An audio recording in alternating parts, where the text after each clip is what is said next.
council tax rise this year. Yeah.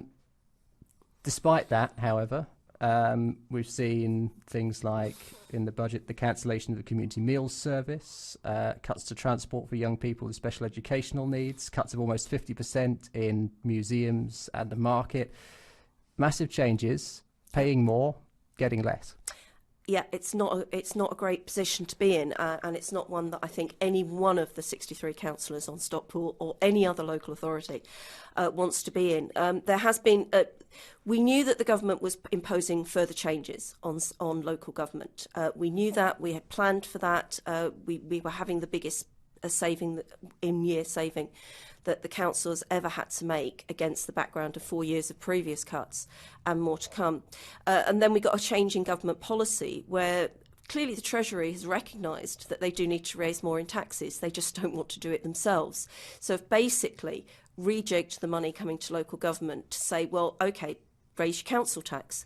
And then, so by raising the council tax, we ended up exactly where we thought we were before that change of policy, not able to put much more back in.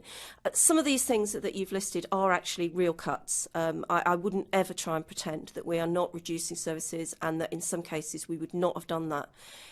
Others, though, we do need to do things differently. And for instance, the young people's transport to schools, a lot of money, a lot of effort has gone into helping young people to be independent.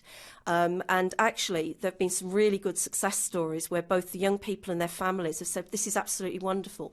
You know, this young person is able to go out with their friends at weekends. They're much more independent rather than just being taxied backwards and forwards. So some change is necessary. You can't remain the same. But yes, it's not a happy situation. And I have to say that the way in which the announcements came out to local government make it very clear that the Treasury is assuming that council tax will go up every year for future years as well. We obviously are looking very carefully at what we can do and how we can do, you know, how we can mitigate that. But I have to say that is what the government's assumption is. So we can expect further rises between now and 2020. That's certainly what George Osborne is expecting. Is it what you're expecting?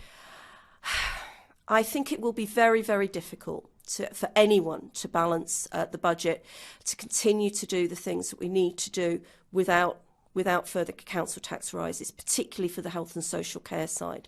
I am hopeful that the work that we're doing with investing in Stockport, which as those, you know, as the hotel, as the office block actually come into use, they start to pay council tax, we get rent off them, you know, that actually some of these investments in Stockport will actually produce an income for the council, which will help to mitigate the need to, you know, get the money through the council tax, which is where the government is pushing us.